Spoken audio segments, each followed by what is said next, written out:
ಕಾಲೇಜುಗಳಿಗೆ ಪ್ರವೇಶ ಪರೀಕ್ಷೆ ಮಾಡ್ತಾರೆ. ಸಹಸ್ರಾರು ಜನ ವಿದ್ಯಾರ್ಥಿಗಳು ಪರೀಕ್ಷೆಗೆ ಸಿದ್ಧತೆ ಮಾಡ್ತಾ ಇದ್ರು. ಯಾರು ಹೆಚ್ಚಿನ ಅಂಕ ಗಳಿಸ್ತಾರೋ ಅವ್ರಿಗೆ ಅವಕಾಶ. ಹೀಗಾಗಿ ಪೈಪೋಟಿ ತುಂಬಾ ಹೆಚ್ಚಾಗಿತ್ತು.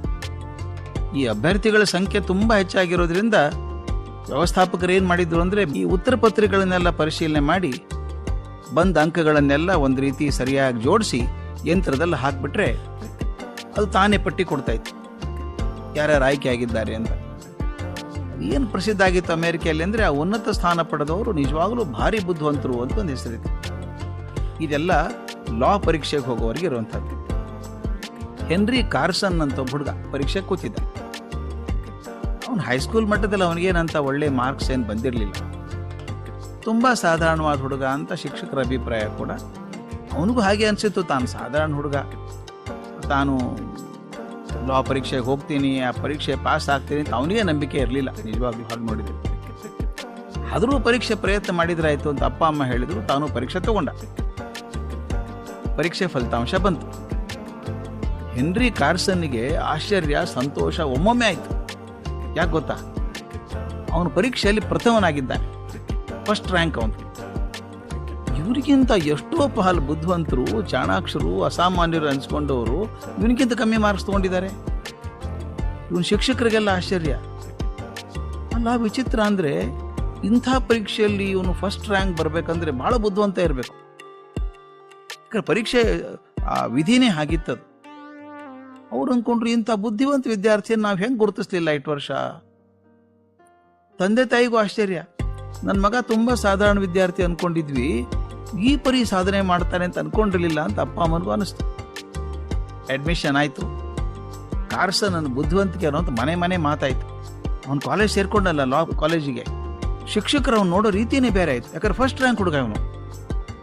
ಇಡೀ ಕ್ಲಾಸಲ್ಲಿ ಕೂತಂತ ಮಕ್ಕಳು ಕೂಡ ಹೆನ್ರಿ ಏನು ಹೇಳ್ತಾನೆ ಅಂತ ಕಾಯ್ದು ನೋಡ್ತಾ ಇದ್ರು. ದಿನಕ್ಕೆ ಅವನ ಪ್ರತಿಭೆ ಹೆಚ್ಚಾಯ್ತಾನೆ ಹೋಯ್ತು. ಹೆನ್ರಿಗೆ ಸಹಿತ ಇದುವರೆಗೂ ತನ್ನೆಲ್ಲ ಶಕ್ತಿ ಇದೆ ಅಂತ ಗೊತ್ತಿರಲಿಲ್ಲ ಅವನಿಗೆ. ಕಾಲೇಜ್ ಶಿಕ್ಷಣ ಮುಗಿಸಿದ, ಅಲ್ಲಿಯೂ ಫಸ್ಟ್ ರ್ಯಾಂಕ್ ಬಂದ.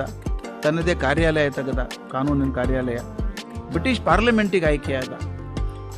ಇಂಗ್ಲೆಂಡಿನ ಅತ್ಯಂತ ಪ್ರಖರ ನ್ಯಾಯವಾದಿ ಅನಿಸ್ಕೊಂಡ್ಬಿಟ್ಟ. ಸರ್ಕಾರದ ಸಾಲಿಸಿಟರ್ ಜನರಲ್ ಅಂತ ಆದ. ಮುಂದೆ ಅಟಾರ್ನಿ ಜನರಲ್ ಆಗಿ. ಜನ ಹೇಳ್ತಿದ್ರಂತೆ, ಹೆನ್ರಿ ಕಾರ್ಸನ್ ಅಂತ ಕಾನೂನು ತಜ್ಞ ಹಿಂದೆ ಇರಲಿಲ್ಲ, ಮುಂದೆ ಇರೋ ಸಾಧ್ಯ ಇಲ್ಲ ಅಂದ್ಬಿಟ್ರಂತೆ. ಇದೆಲ್ಲ ಆದದ್ದು. ಕೇಳಿದ್ರೆ ತಮಾಷೆ ವಿಷಯ ಗೊತ್ತೇ? ಈತ ಕಾಲೇಜ್ ಸೇರಿ ಶಿಕ್ಷಣ ಪಡೆದು ಮೇಲೆ ತನ್ನ ನ್ಯಾಯಾಲಯ ಶುರು ಮಾಡಿದ ಮೇಲೆ, ಅಂದರೆ ಪರೀಕ್ಷೆ ಮುಗಿದೊಂದು 15 ವರ್ಷದ ನಂತರ ಒಂದು ವಿಷಯ ಬಯಲಿಗೆ ಬಂತು. ಏನು ಗೊತ್ತಾ? ಈ ಪ್ರವೇಶ ಪರೀಕ್ಷೆ ಮಾಡಿದ್ರಲ್ಲ ಅಧಿಕಾರಿಗಳು, ಆ ಶಿಕ್ಷಕರು ಬರ್ಕೊಟ್ಟಿದ್ರಲ್ಲ ಎಷ್ಟೆಷ್ಟು ಮಾರ್ಕ್ಸ್ ಬಂದಿದೆ ಅಂತ, ಅದನ್ನೇ ತಾನೇ ಕಂಪ್ಯೂಟರ್ಗೆ ಸೇರಿಸಿದ್ದವರು. ಆ ಕೈಲಿ ಬರ್ಕೊಟ್ಟದ ಮಾರ್ಕ್ಸ್ ಕಾರ್ಡ್ ತೆಗೆದು ನೋಡ್ತಾರೆ, ಹೆನ್ರಿ ಕಾರ್ಸನ್ನಿಗೆ ಪ್ರವೇಶ ಸಿಗೋದೇ ಅಸಾಧ್ಯ, ಅಷ್ಟು ಕಡಿಮೆ ಮಾರ್ಕ್ಸ್ ಬಂದಿದ್ದಾನೆ. ಅವನು ಪಾಸ್ ಆಗೋದೇ ಸಾಧ್ಯ ಇಲ್ಲ. ಫಸ್ಟ್ ರ್ಯಾಂಕ್ ಅಂತೂ ದೂರ ಉಳಿತು. ಇವನು ಫಸ್ಟ್ ರ್ಯಾಂಕ್ ಹೆಂಗೆ ಬಂದ ಹಾಗಾದ್ರೆ? ಎಲ್ಲರಿಗೂ ಆಶ್ಚರ್ಯ ಆಯ್ತು.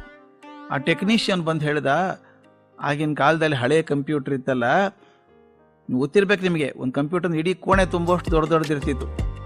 ಆಗಿನ ಕೀಬೋರ್ಡ್ ಅಂದರೆ ಈ ಪಿಯಾನೋ ಮಣೆ ಇದ್ದಂಗೆ ದೊಡ್ಡದಿರ್ತಿತ್ತು. ಅದು ಜೋಡಿಸಿಟ್ಟಿದ್ದಾರೆ.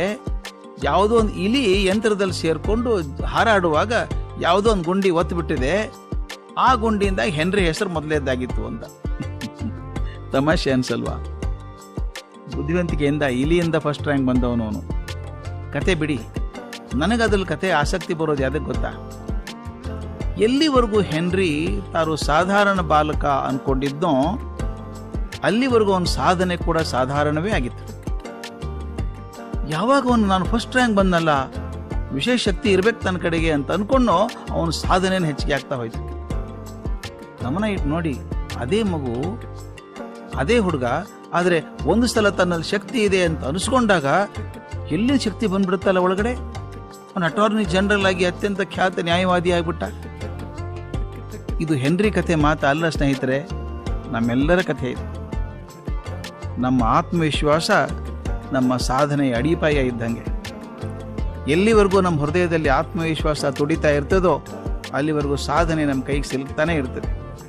ಯಾವತ್ತು ನನ್ನ ಕೈಲಿ ಏನು ಆಗೋದಿಲ್ಲ ಅಂತ ಕೂತ್ಕೋತೀವೋ ಅವತ್ತು ಯಾವ ಸಾಧನೆಯೂ ಎಂಥ ಶಕ್ತಿವಂತರೂ ಆಗೋದು. ಸ್ಫೂರ್ತಿದಾಯಕ ಮಾತು ನಿಮಗೆ ಇಷ್ಟವಾದಲ್ಲಿ ನಮ್ಮ ಚಾನಲನ್ನು ಸಬ್ಸ್ಕ್ರೈಬ್ ಮಾಡಿ, ಲೈಕ್ ಮಾಡಿ, ಶೇರ್ ಮಾಡಿ. ಧನ್ಯವಾದಗಳು.